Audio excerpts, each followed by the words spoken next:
Welcome, friends. Welcome to Commerce Classes. I hope that you liked the previous four parts of our ongoing series for the forms of business organization. And this class is our final part of the chapter, right? So today's agenda is joint stock company and the factors which are to be considered for the choice of business organization. So, in case of any query, please do comment. And if you understood all the concepts, please like, share, and subscribe. Okay, starting with the class. Joint stock company. As the word itself says, it's a company. So, what is a company? First, that we need to understand. A company is an association of persons formed for carrying out business activities and has legal status independent of its members. Friends, listen it carefully because in the definition there are hidden all the features of the joint stock company in the definition itself.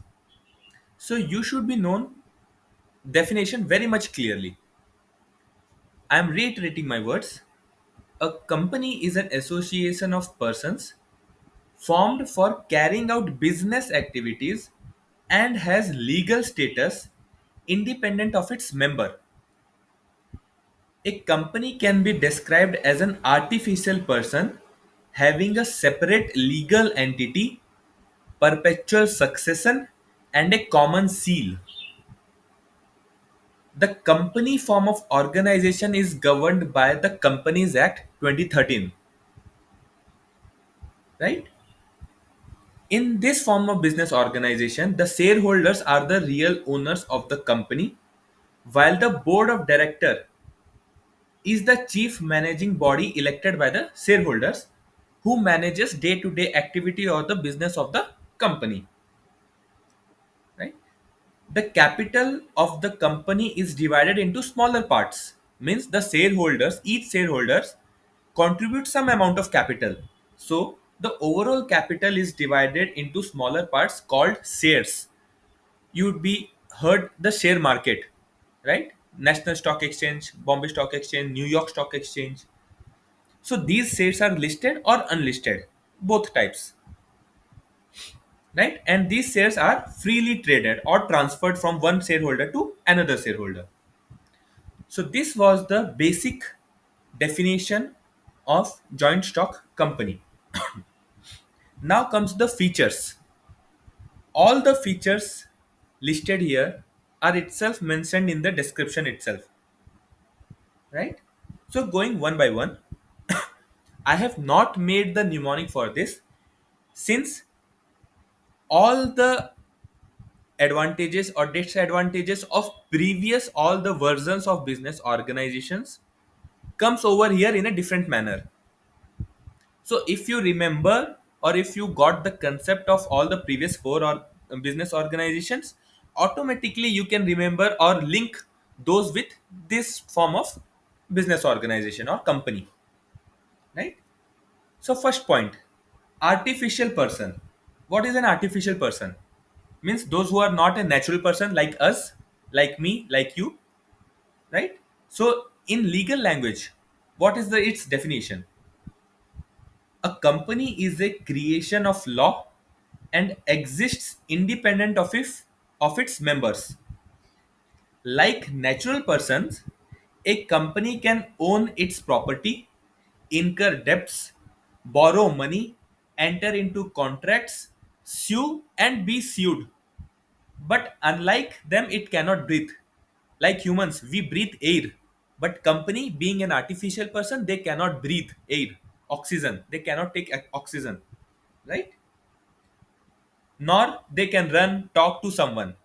So it's an artificial person. Next point, separate legal entity. From the day of its incorporation, a company acquires a separate identity distinct from its member. Its assets and liabilities are separate from those of its owners. Means The assets and liabilities of owners means shareholders are separately treated from the assets and liabilities of the company. The law does not recognize the business and owner to be one and the same, and therefore they are treated separately. So the point is separate legal entity because it is governed by Companies Act in India. Third point, formation. The formation of a company is a time consuming task, and it is a very expensive and complicated one from among all the other forms of business organization. It involves preparation of several documents and compliance with several legal requirements before it can start the business. Incorporation of company is compulsory under Companies Act 2013 or any other previous act such as 1956, right? So its formation is complicated than the previous other four types of organizations. Next point, perpetual succession. A company being a creation of the law can be brought to an end only by law, which means the death of the member, insanity, insolvency of the shareholders doesn't bring end to the company. It will only cease, means the company will only cease to exist when a specific procedure for its closure called winding up is completed. Members may come and members may go, but the company continue to exist. सालों साल तक company रहेगी. Members आते हैं, members जाते हैं, right? That is called perpetual succession. Next point is control. As I said earlier, the management and the control of its affairs of the company is undertaken by the board of directors, which appoints the top management officials for running the business. The directors hold a position of immense significance in this form of business organization. The shareholders, however, do not have right to be involved in the day-to-day running. They have the right to vote the board of directors, but they do not have right to be involved in the business activities of the company. Share directly involve नहीं होंगे companies के business करने में, right? Liability. The liability of the members is limited to the extent of capital contributed by them. Means the creditor can use only the assets of the company to settle their claims, since it is the company and not the shareholders that owes the debt. Like previously in cooperative society, here the liabilities is limited of the shareholders. जितना उन्होंने capital दिया company को उतने हद तक they are liable, but if that is not sufficient then creditor can sell the company's asset. Company का asset बेच के क्रेडिटर अपना पैसा वसूल कर सकते हैं, right? Next point, common seal. A company may or may not have a common seal. If a company has a common seal, it must be affixed to the documents such as agreements of the company. Right? जैसे notice पे गोल company का नाम लिखा रहता है with a stamp, that is called common seal. अगर company का common seal है, if the company has common seal, then that common seal shall be affixed in all the documents, all the important documents. But if a company does not have that common seal, then the person signing the document should be authorized by the board's resolution. It means that the board should authorize someone that you are authorized to sign all the documents on behalf of the company. अगर company के पास common seal नहीं है, if the company doesn't have any common seal, right? Last point, risk bearing. The risk of losses in a company is borne by all the shareholders. Owner कौन है यहां पर company में? Share holders, right? So the risk किसका होगा? Owners का होता है, मींस शेयर होल्डर्स का. So this is unlike the case of sole proprietorship or partnership firm, where one or few persons respectively bear the losses. Partnership और sole proprietorship में limited number of persons होते हैं, so that losses is divided into among those persons, right? But in case of company, there are many shareholders, many owners. So the losses is divided among all the shareholders. And therefore the risk of loss thus gets spread over a large number of shareholders. Right? So these were the basic features. And remember, this is a very important part of this chapter which comes in maximum examination in some form or other form. Now comes the advantages. We have heard IPS, Indian Police Service, right? So there is the form is 2I, 2P, and 1S. Mnemonic. Simple. Doesn't to remember, but yes, if you can know the concept, if you understand the concept, we can write it of our own. First point, limited interest, right? Limited interest in the form means, sorry, it is limited liability. The first point is limited liability. So limited liability here means the shareholders are liable to the extent of the amount unpaid on the shares held by them. Means जितना amount उन्होंने पे नहीं किया है for the shares, they are liable for those. Also, only the assets of the company can be used to settle the debts, leaving the owner's personal property free from any charge. तो मैंने जैसे पहले बताया कि shareholders का personal property use नहीं होगा, it is the company's property, क्योंकि company and shareholders are different person, right? So this reduces the degree of risk borne by an investor or shareholders. Next one is transfer of interest. Transfer of interest means the case of transfer of ownership adds an added advantage of investing in a company.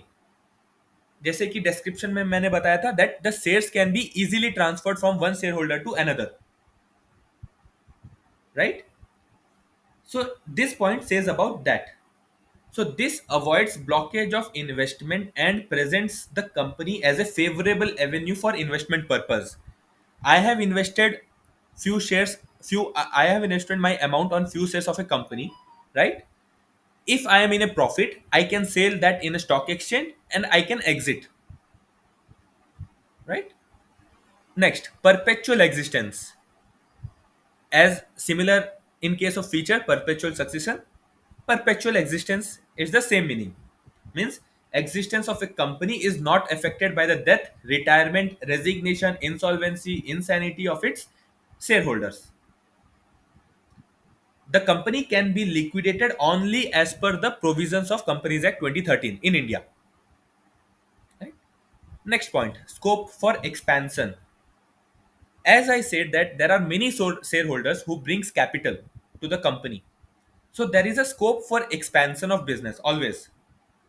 As compared to the sole proprietorship and partnership forms of organization, a company has large financial resources.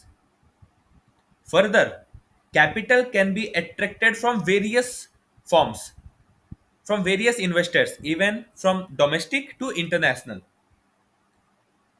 Right? Thus, there is a greater scope of expansion of business. The investors are inclined to invest in shares because of the limited liability, transferable ownership, and possibility of high returns in a company. So these are the few basic features which are favorable for the scope of expansion of business. And the last one is professional management. As I said, the shareholder appoints the board of directors, and the board of directors are very experienced and capable of running a business. So a company can afford to pay higher salaries. In cooperative society, this was not the case because in that case the capital was limited, so they cannot hire. But in this case, in the case of company, the shareholders or the company can hire a good expert, a good persons with the experience of business and can keep in its board of director or in the top management. Right? The scale of operations in a company leads to division of work. Each department deals with a particular activity and is headed by an expert. This leads to a balanced decision making as well as a greater efficiency in the company's operation. Right? So this was the professional management. Now, moving towards the limitation, there are two sides of each coin, a coin, right? So there are advantages of a company, no doubt, but there are disadvantages of a company also. So here the mnemonic is, because it's we are talking about company. So here Domino's is a big company, huge company, right?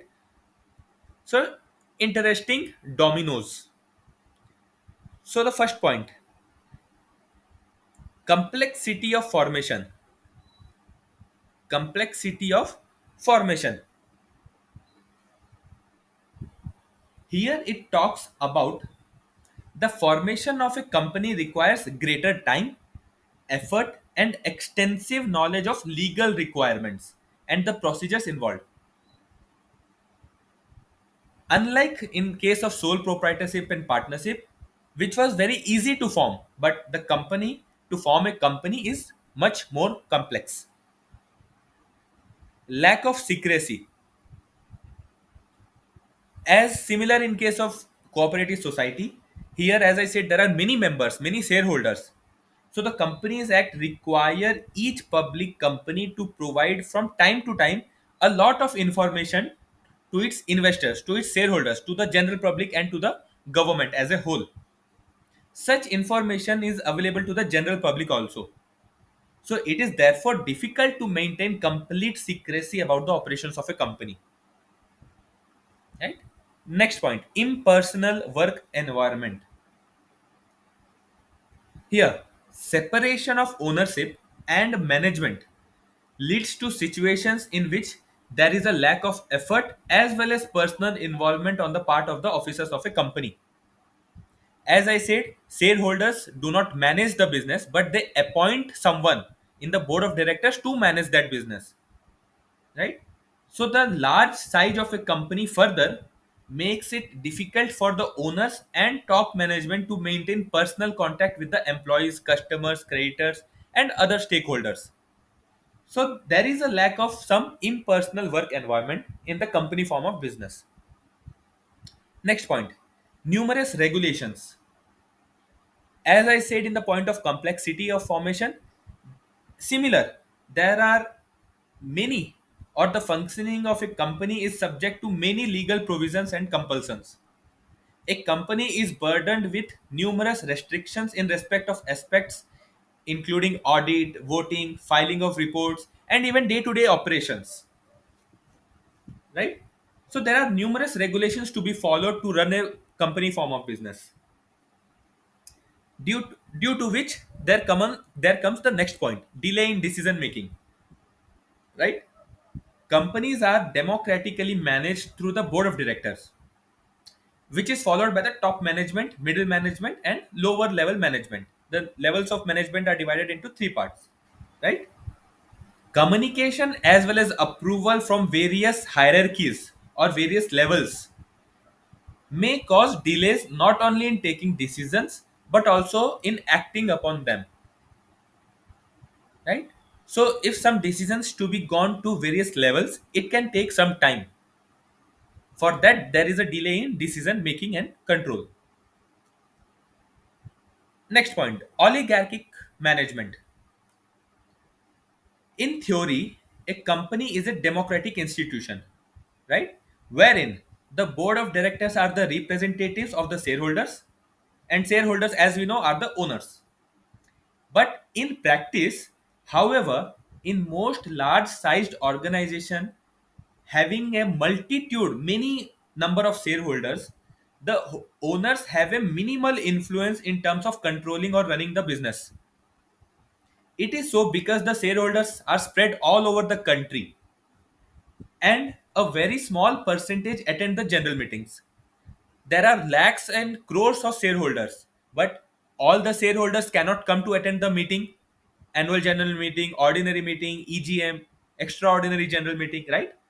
So a very small fraction number of percentage attend the general meeting, and thus the board of directors as such enjoy considerable freedom in exercising their power, which they sometimes use even contrary to the interest of the shareholders, right?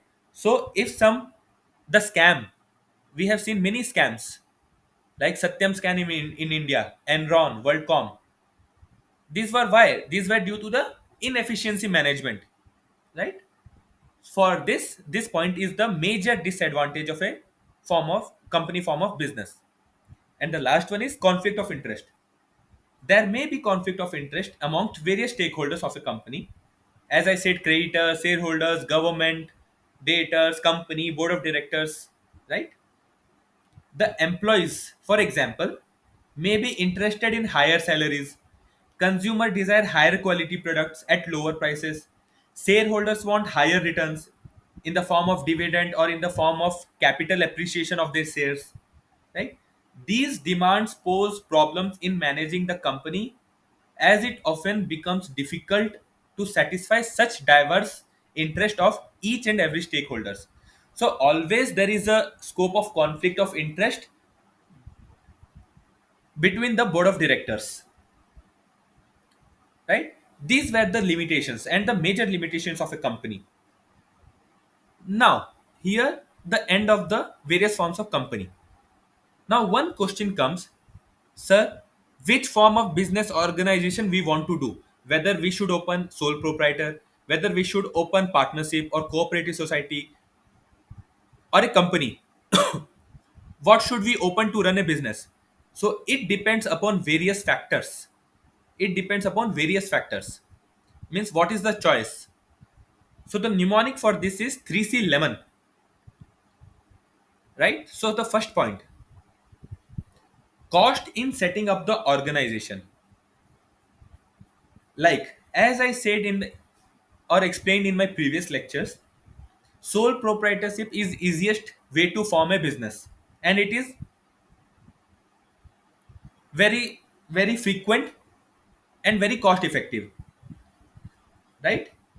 But if you form a company, it involves huge cost and time. So, as far as initial business setting up costs are concerned, sole proprietorship is the most inexpensive way of starting a business. However, the legal requirements are minimum and the scale of operations in is small. But in case of partnership, the advantage of less legal formalities and lower cost is there because of limited scale of operations, right? Similarly, in cooperative societies and companies have to be compulsorily registered. Formation of a company involves a lengthy and expensive legal procedure. So this is a major factor. The next factor comes capital considerations. I am going with the mnemonic. The next C is capital considerations, right? Now, companies are in a better position to collect large amount of capital by issuing shares, debentures, and etc. Partnership firms also have the advantage of combined resources because there may be more than one partner or two partners, right? More persons. But the resources of a sole proprietors are limited. Thus, if the scale of operation is large, company form may be suitable, whereas medium and small sized business one can opt for partnership or sole proprietorship, right? Next point, degree of control. C for control. If direct control over operations and absolute decision making power is required, अगर कोई आदमी को 100% control चाहिए, he said no, I want to manage the business, so he can go for sole proprietorship or partnership form of business, right? But if the owners do not mind sharing control and decision making, so they can go for a company form of business or partnership even with the more members or more partners, right? The added advantage in this case of company form of organization is that there is a complete separation of ownership and management. So the management has the degree of control, not the owners, right? Next point, L for liability. In case of sole proprietorship and partnership, the liability was unlimited, means owners' assets can be used to pay the liability of the business, right? In case of joint Hindu family business, only the karta has the unlimited liability. In cooperative societies and companies, however, liability is limited and creditor can force payment and their claims only to the extent of company's assets. Company के पास जितना assets है, creditor can sell only those, क्योंकि creditor has no right to touch even the assets of the shareholders, right? Next point, E for ease in setting up the business. It is similar to cost. The easiest form of business organization to set up is sole proprietorship, and the toughest or the time taking is the company, right? Next point, M for management ability.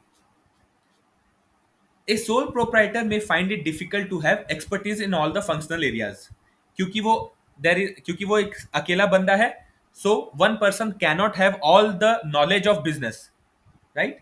In other forms of organization like partnership or the company, there is no such problem.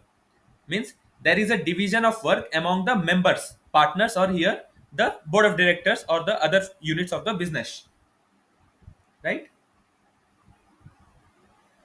But this may lead to situation of conflicts because of differences of opinion amongst people. Further, if the organization's operation are complex in nature and require personalized or professionalized management, company form of organization is a better alternative. If the business is so complex, business का जो process activities है बहुत complex है, so we should hire or we should keep an experts, few experts to run that business. So the company is an added advantage, or the company form of organization here suits well, right? Next is N, the nature of business. If direct personal contact is needed with the customers, such as in case of grocery or normal barber shops, right? Proprietorship or the sole proprietorship is the more suitable form of business organization. But for large manufacturing units where direct personal contact with the customer is not required, obviously the company form of organization may be adopted. Similarly, in case of professional services where we have to meet to the clients face to face, partnership form is very much suitable, right? So these all factors should be kept in mind while choosing to form a business organization, whether I should form a sole proprietor or partner or a company, right? Or a cooperative society. So here you can see whatever I have explained in a comparative manner, comparisons among various forms of business organization, right? Here the same points are mentioned, but to remember, you should understand the concept and try to make this table of your own. Whatever you understood till now, because this is the last class of our chapter, right? So, whatever you have understood from all the five types of business organization, make this type of table and try to differentiate among or between the other forms of various forms of business organization, right? So this was the end of here of this chapter, and hope you liked it. We will come up with some other chapters or with the series of chapters in other videos, upcoming videos. So till then, stay safe and stay healthy. Thank you.